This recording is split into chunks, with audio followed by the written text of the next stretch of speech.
Hey everybody, it's Wendy. Welcome. Today we're going to do a fun star shaker ornament, and this is day 5 of the 12 Days of Christmas series. If you've missed the other videos, check those out on my blog.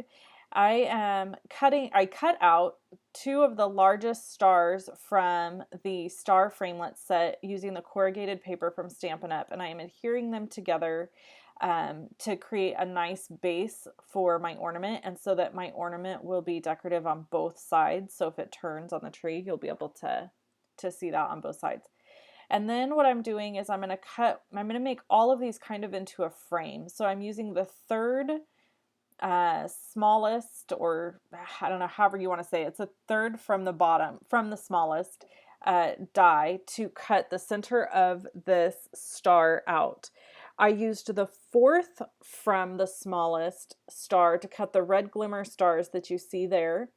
And then for the center of those red glimmer stars, I'm going to be able to use the exact same framelit to cut the center of those out, because I want all my center pieces to line up and be the same size so that my window is all the same size, so I don't have any paper sticking into my window. So it took me a little bit to figure this out. I made one of these before I made it on screen, so this is not my first shot with this.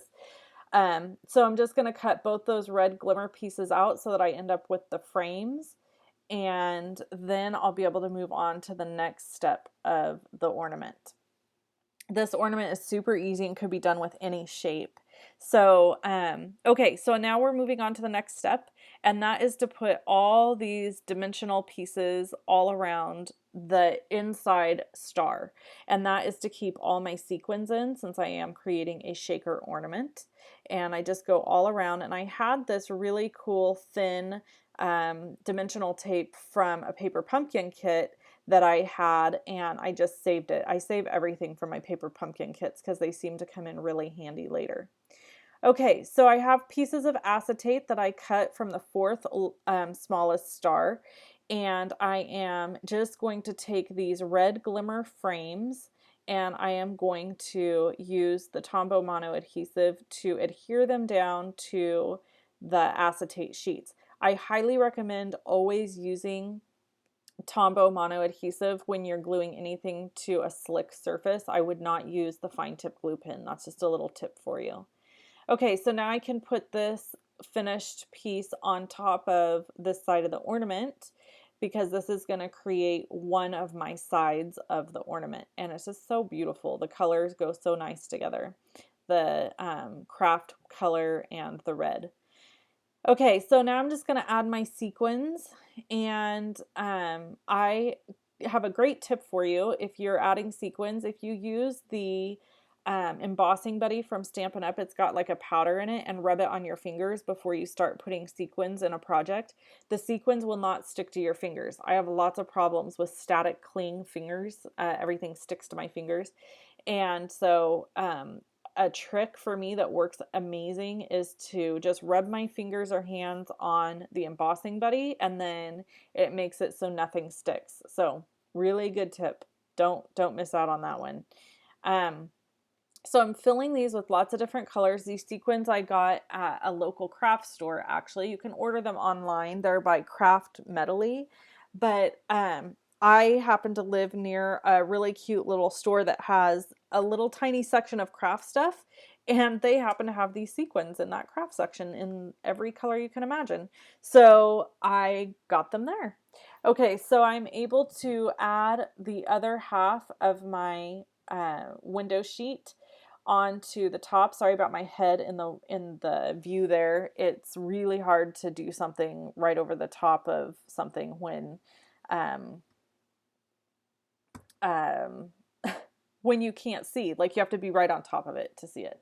So I just shook all my sequins together so they're mixing up good, and I used some iridescent and white and red and lots of different pretty colors in there. And then I'm going to use my 1/8 inch circle punch to punch out a circle to put my ribbon, or my trim, my cording trim for the string to hang onto my tree. And this is just the gold cording trim from Stampin' Up, which has come in really handy this Christmas season. I'm going to stock up on it and keep it around for years to come, because very versatile.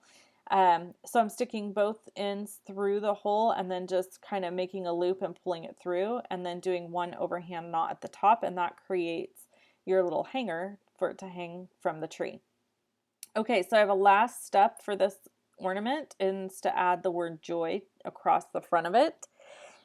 And I'm just going to use, again, Tombow Mono adhesive. As I said before, you really don't want to use your fine tip glue pen for something like this because it doesn't stick well to the acetate sheet. For whatever reason, the glue doesn't have a strong enough hold, or it's not sticky enough, and it kind of just ends up sliding all over, and it takes way longer to dry.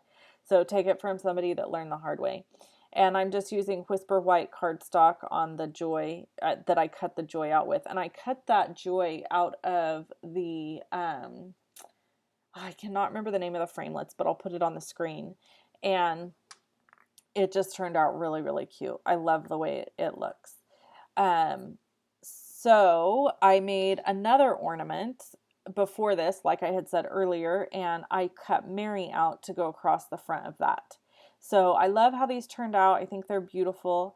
If you want to get my free printable tutorials that go along with the 12 Days of Christmas, you need to sign up over on my blog at luvinstampin.com. Just put your name and your email at the top of the screen or at the bottom of the blog post, and you will be able to get the free printable tutorials that I'm doing for every single blog post.